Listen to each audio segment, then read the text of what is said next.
It was the day before the festival, and the whole town was busy getting ready. I had more work than I knew what to do with. When Joseph called with another job, I was craving the cool quiet of his and Izzy's seafront house. I'd barely reached their front door when I heard someone calling me. Psst, Maria, I need your help. Quickly, it's top secret. It was Izzy, peeking out from the side of the house. She beckoned for me to follow her. She led me through to a beautiful, unruly garden overflowing with flowers of every color. Nestled among them was a playhouse, its doorway almost completely obscured by a towering rose bush.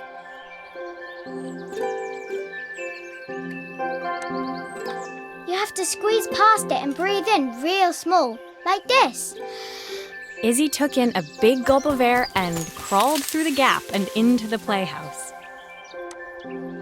I hadn't planned on crawling in the dirt today, but the life of a repairwoman never did run smooth.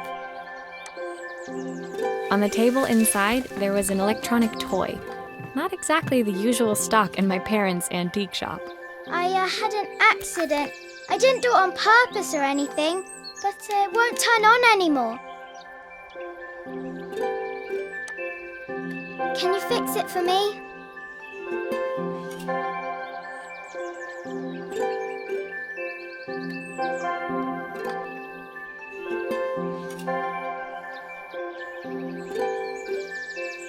Fix it.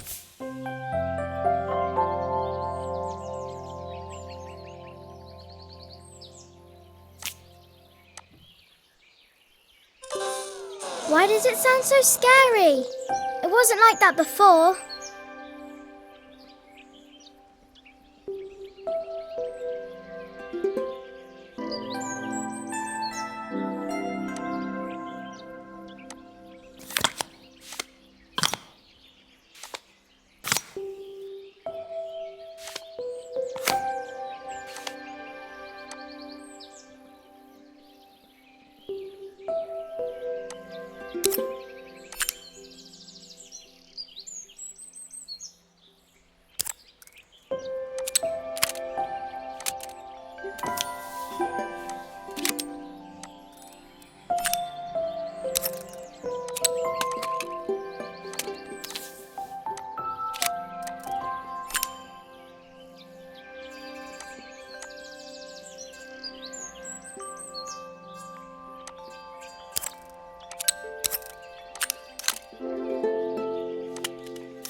Do grown-ups play games as well?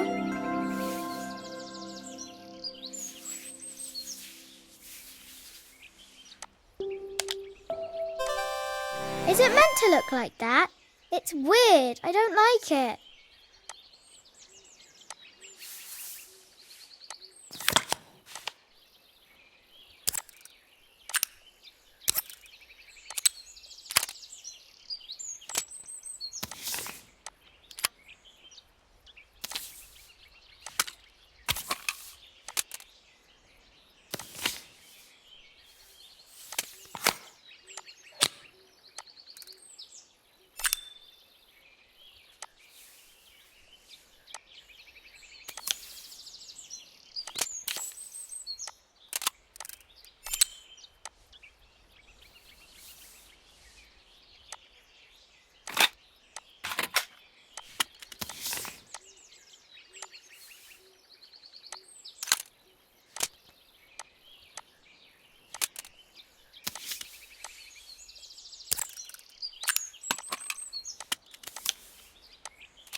show me how to play?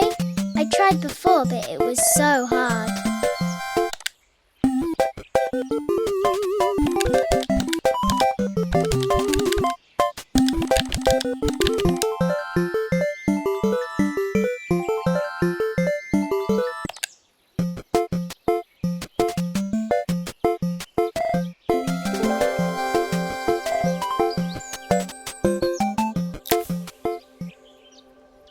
Her toy fixed, I watched Izzy retreat into its screen, taking refuge in a 3-inch world of her own.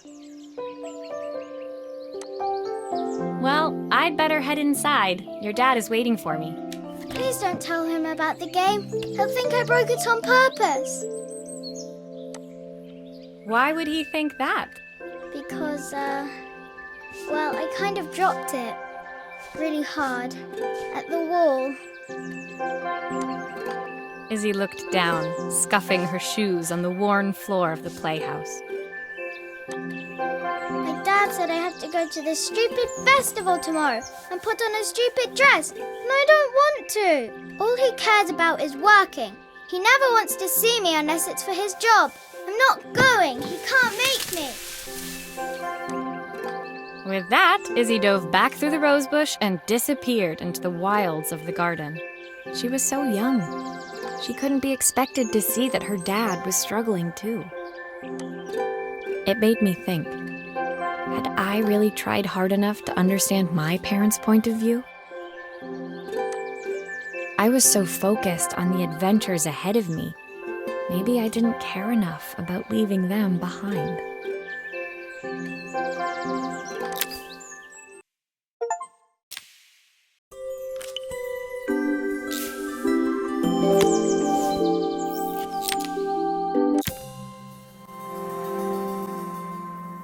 Leaving Izzy hiding in the garden, I walked around to the front of the house and rang the doorbell.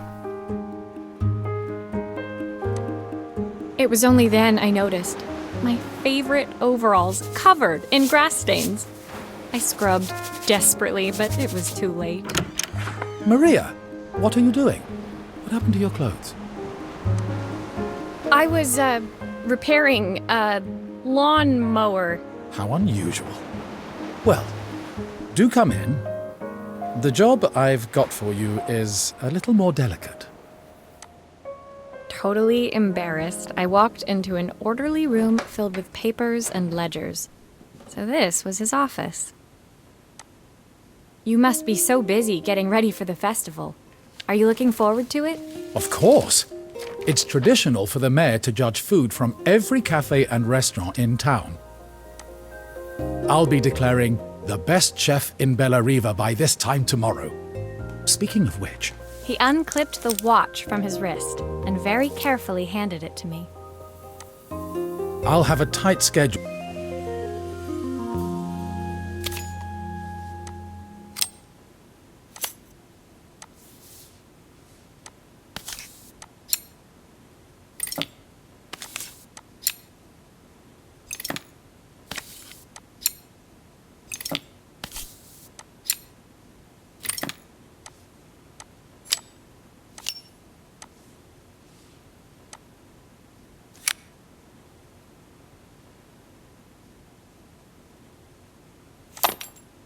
The main plate has completely cracked. I'll need to replace it.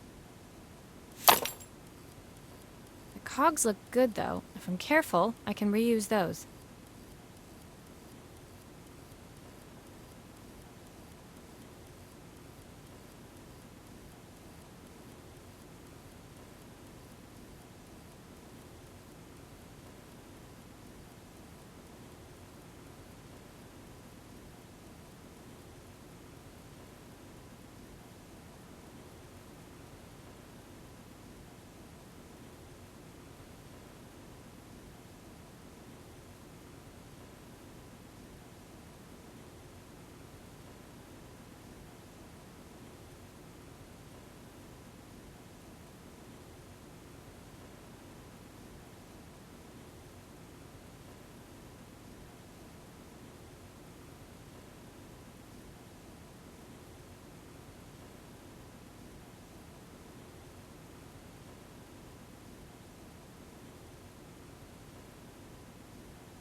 Are you sure it will all fit back together? I've not gone a day without this watch since my wife gave it to me.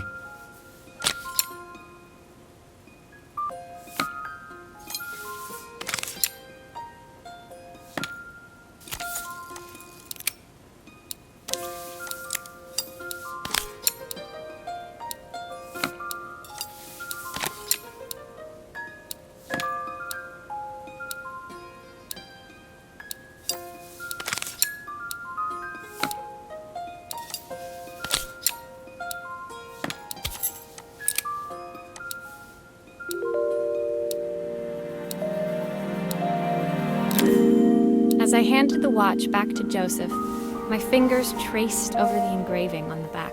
I hoped fixing this was one small way I could help him move forward. I can't believe it's working, Maria. Thank you. My wife was a brilliant woman. Feeling this ticking on my wrist, it makes me feel like she's still here.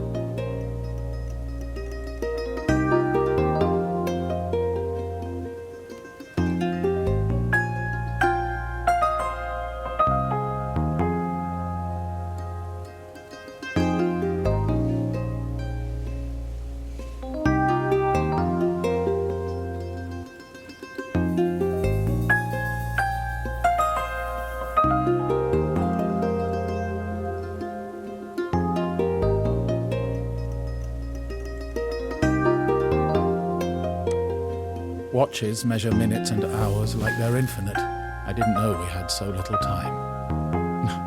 Even with Isabel, I barely see her. And when I do, she acts like she hates me. Just then, the phone rang.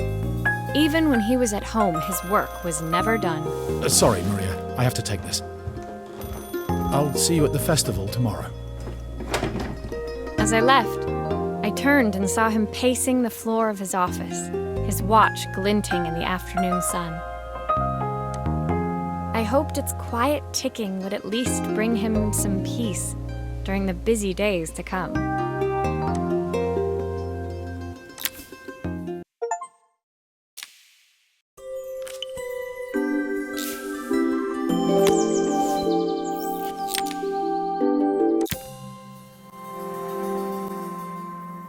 When my last job of the day brought me to Carmen's apartment, the door was opened by someone I didn't expect to see, Helena.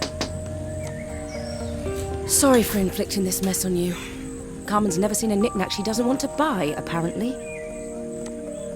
Carmen's apartment was a little chaotic, but totally charming. It was easy to imagine her living in a place like this.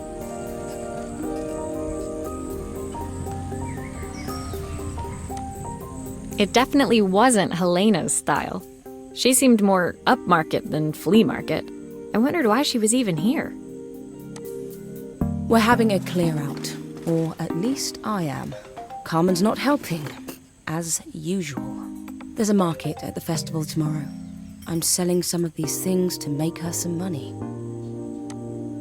She says she has nothing when there's all this stuff right under her nose. Helena stepped delicately past the items on the floor and reached down to pick up one from the pile. Look at this slide projector. Our parents treasured it, but Carmen treats it like a piece of junk. Can you take a look?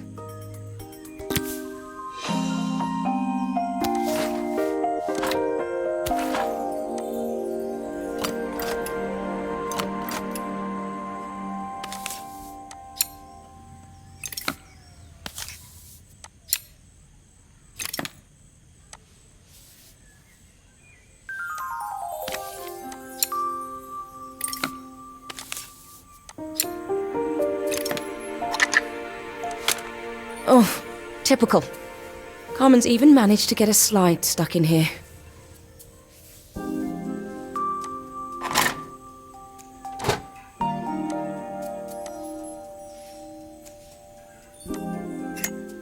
That light bulb is completely smashed. Okay, I'll need to redirect the light to the lens at the top for the projector to work.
I was so excited when I moved to the city.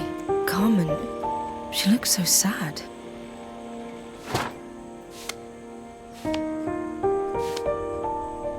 Here's the clicker you'll need to attach. God knows how Carmen broke that as well.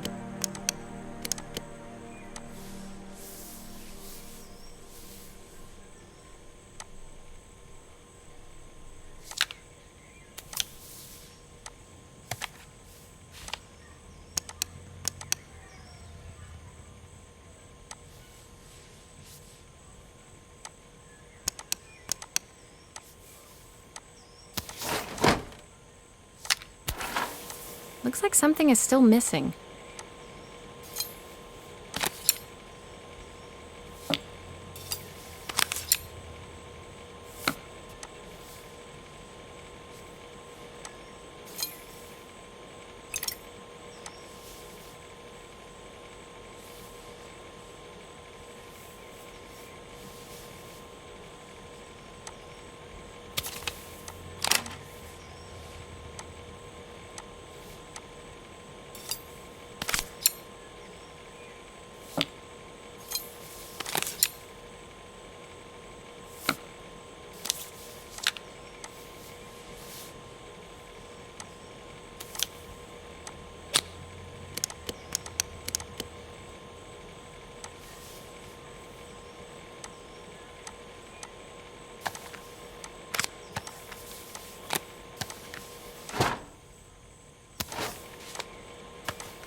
When we were younger, Carmen was always following me around.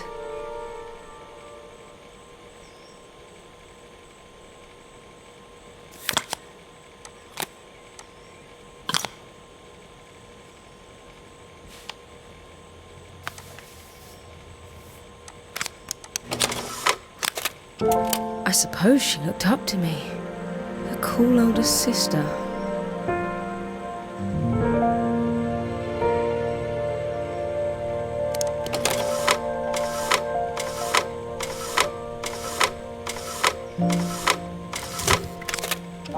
She used to ask me when I was coming home, but I was always too busy.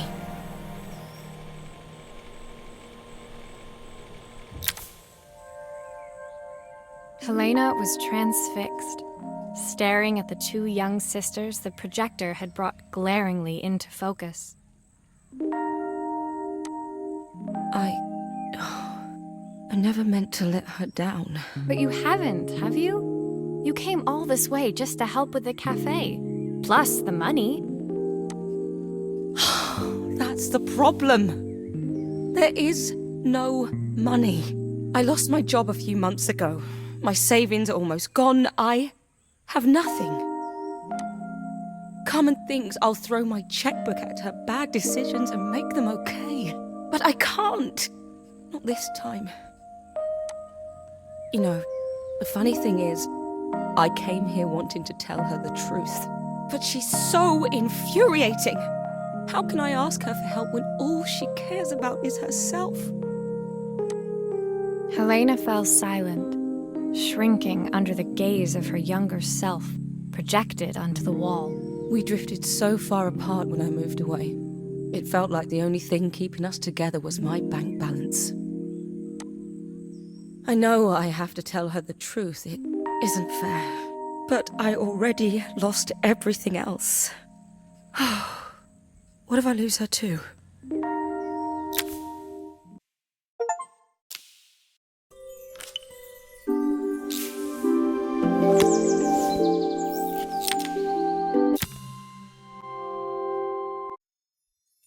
The day of the festival finally came, and after all my hard work, I was ready to put down my tools and pick up a fork. The smell as I entered the main square was incredible. Each stall was selling food even more delicious than the last. The competition would start any minute.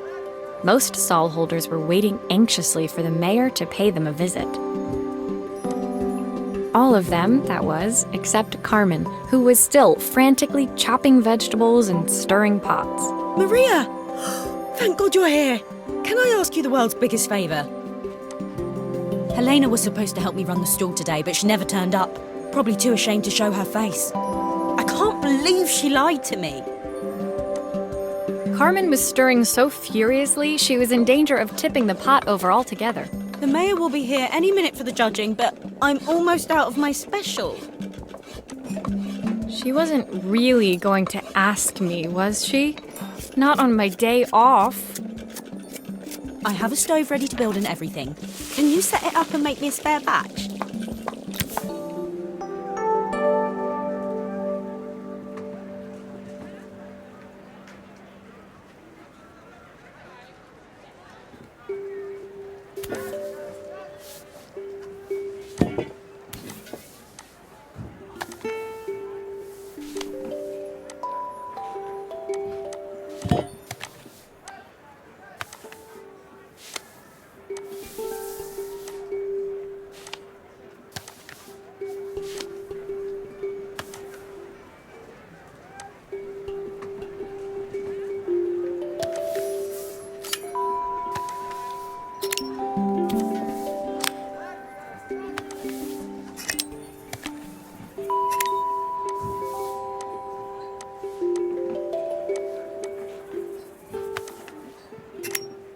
It all fits.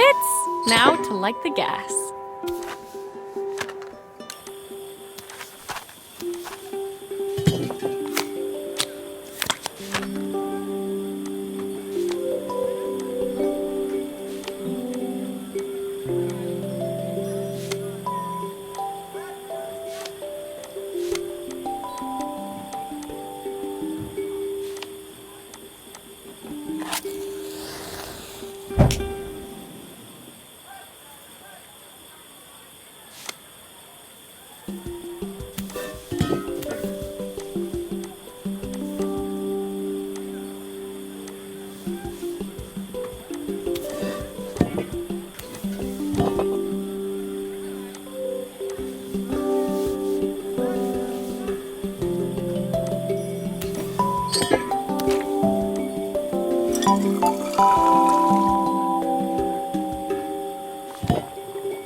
I think that pot is really boiling now. Smells great, if I say so myself.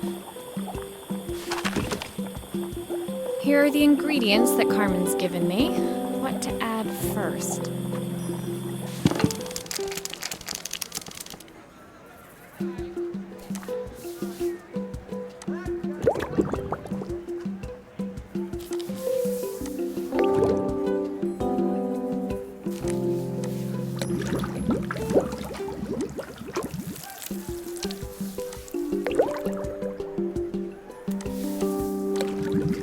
Looks good. I'll scoop a spoonful when I'm ready to serve.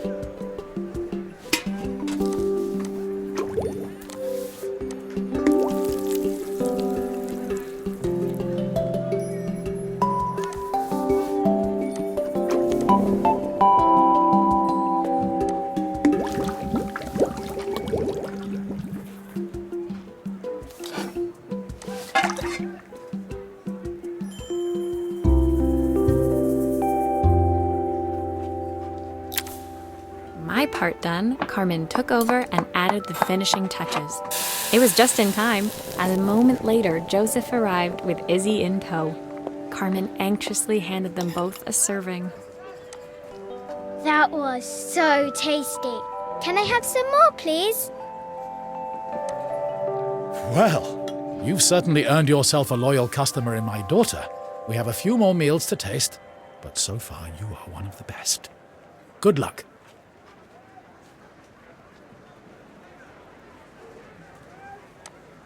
Joseph and Izzy looked so happy together. Maybe the festival was doing them some good after all. Carmen, on the other hand, seemed annoyed. But why, when it had all gone so well? I wish Helena was here to see this. She's so convinced I'll never succeed at anything. She wants what's best for you. She's just not very tactful about it. Yes, I know. Even when I was a kid, she pushed me when no one else did. I just wish she hadn't lied to me. But then, I've asked so much of her over the years. I never stopped to think how much she actually had to give.